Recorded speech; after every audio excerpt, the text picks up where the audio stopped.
Imagine for a second walking down into an unfinished basement during a total blackout. Oh, wow. Yeah, terrifying. Right. The power is just completely out. And you can't find the stairs behind you. You don't have a flashlight. And within seconds, your entire world it shrinks. It shrinks down to, like, what, the 6 inches in front of your hands? Exactly. Just whatever you can physically touch, you're completely helpless, just waving your arms around in the pitch black. Terrified you're going to walk into a steel beam. Or trip over a box or something. It is just this profoundly vulnerable, paralyzing feeling. It really is. I mean, it strips away almost all of your human agency, right? Yeah, totally. Because in that kind of total darkness, you can't plan anything. You can't build. You can't connect with your environment. You're just reacting. Right. You are entirely reduced to mere survival, just reacting to whatever you happen to stumble into in the dark. Well, today we're looking at a text that argues a pretty shocking number of us are actually walking around with our minds trapped in that exact same pitch black basement. Which is a heavy thought right out of the gate. It is, but it's so fascinating. We're doing a deep dive today into this really incredible essay written in September 2024 by Shofeng. And that was translated by Kinyu, right? Yes, translated by Kinyu. It's titled The Revelation of Glass. And the mission of this deep dive, what we really want to unpack for you today, is this highly counterintuitive idea. Yeah, because it centers on something so mundane. Exactly. It's about ordinary, everyday window glass, something we completely take for granted. We literally look right past it. We do. But the text argues that this simple material actually holds a profound philosophical blueprint for human consciousness. For our vitality, really. Right, and ultimately for our survival. Which, sounds like a massive leap at first. I mean, we look at a window and we just see a piece of a house. Just glass and wood. Right.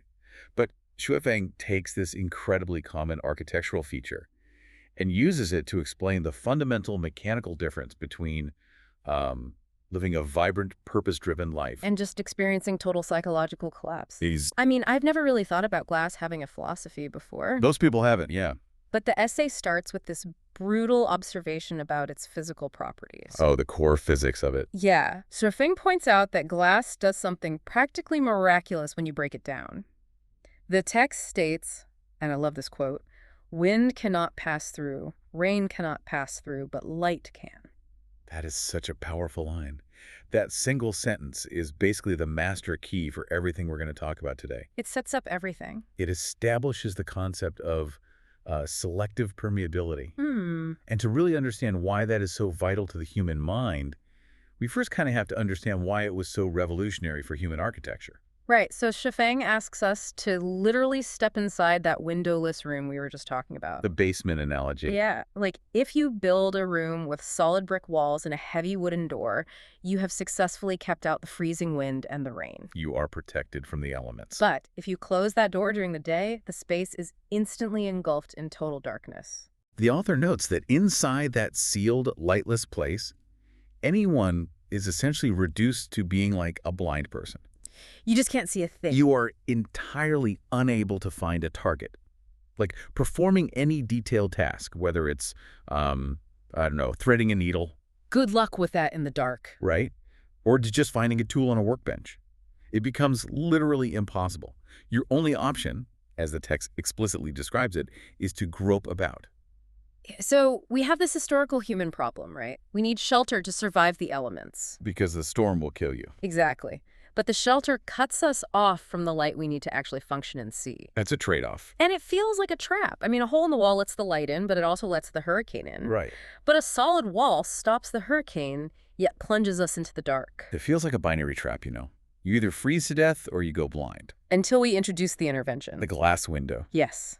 The moment a pane of glass is installed into that solid wall, the entire dynamic shifts. It really does. It isn't just an open hole anymore, and it isn't a solid brick.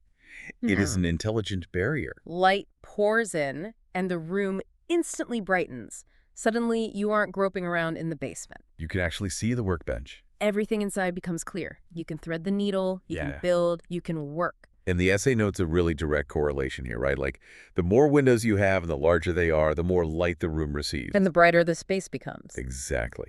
But we have to look closely at the mechanism of why this works.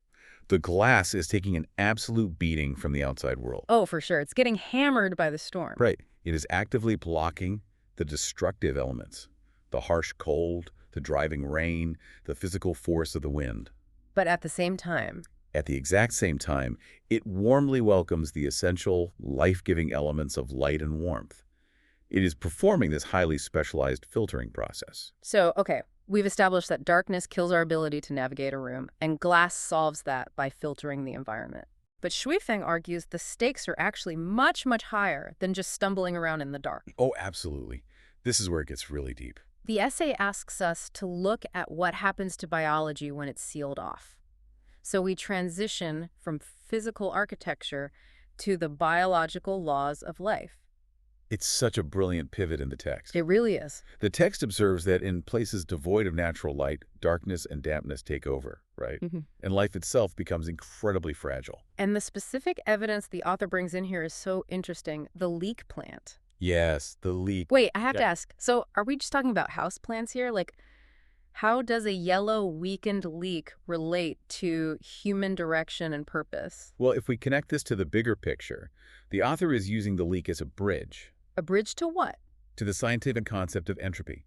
Because if you grow a leek plant in a space without sunlight, it doesn't just grow slower. It fundamentally changes, right? Exactly. It turns pale yellow, it loses its rich color and its strength. Because without sunlight, the plant is completely unable to photosynthesize. It's cut off from its primary energy source. Right. It is completely deprived of energy.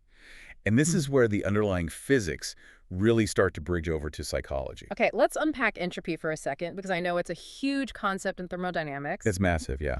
Essentially, for those listening, it's the rule that everything in the universe naturally moves from order to disorder. Things decay. Things fall apart, things lose their heat and energy over time. Precisely. And the only way to fight entropy the only way to stop a system from decaying into total disorder, is to add energy to it from the outside. A closed system cannot survive on its own. Never. If you put a living thing in a sealed box, it's going to run out of air, run out of food, run out of energy, and die. It is biological certainty. It really is. A biological system, whether it's that leek plant or a human being, cannot remain sealed off behind a solid brick wall. It has to have an exchange with the outside. To maintain vibrant life energy, it absolutely must interact with the external world. It must take in energy, light, and warmth. Like photosynthesis. Exactly like that. If the system is closed and the doors are shut, entropy increases.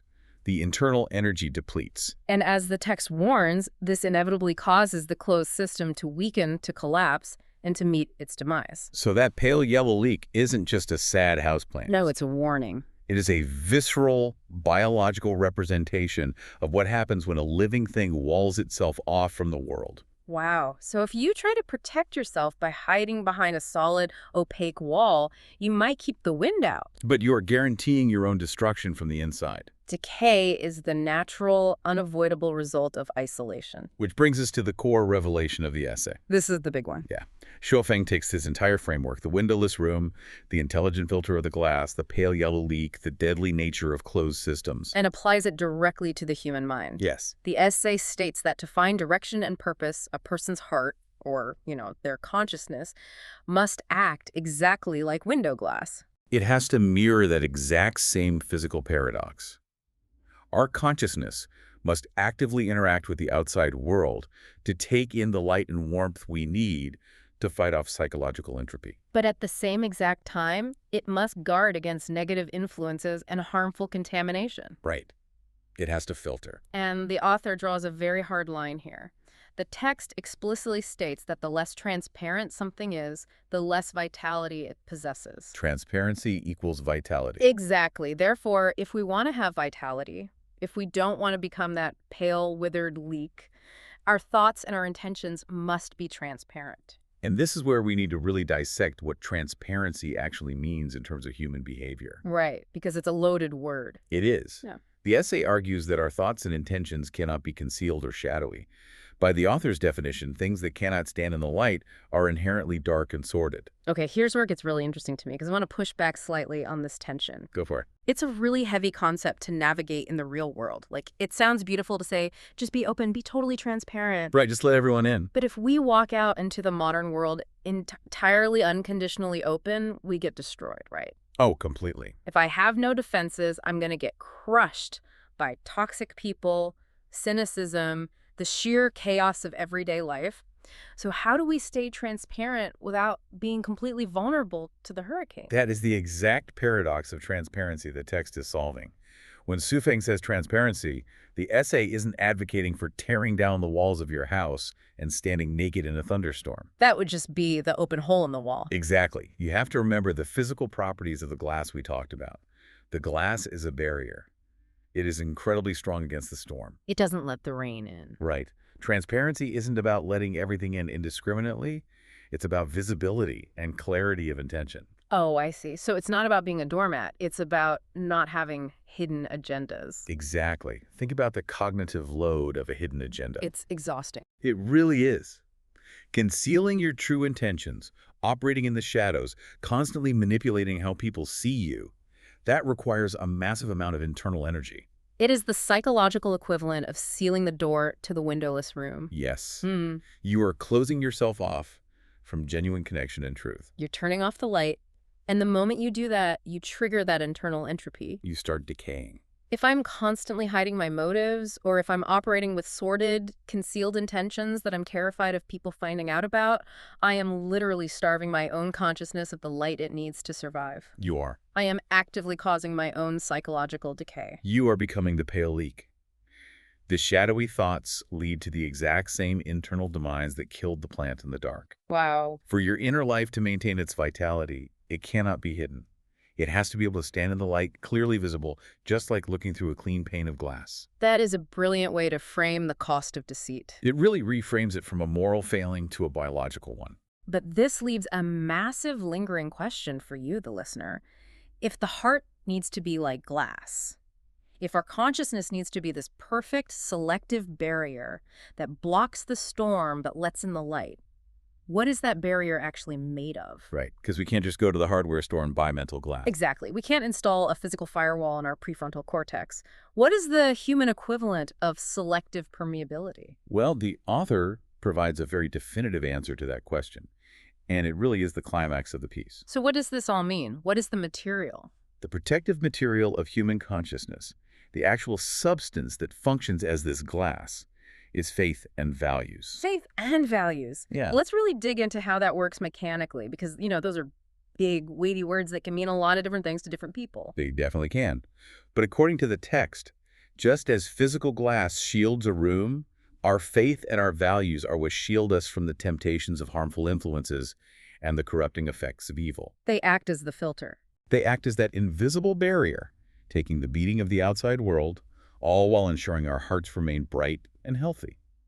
So how does a value actually act like a pane of glass? Well, think about your own values. Let's use a real-world example. Say one of your core values is honesty. Okay, honesty. Perfect. That value operates as a cognitive filter. If you're out in the world and someone presents you with a lucrative but completely shady business deal, That's the storm. right, that's the freezing rain. Your value of honesty acts as the glass barrier. It blocks that toxic influence from getting inside your head and corrupting your life. Yes, and crucially, it still lets the light in. How so? Because if that same person offers you, say, genuine constructive criticism about your work, which is a form of truth, right? It's a form of light. Yeah, that's true. Your value of honesty recognizes it.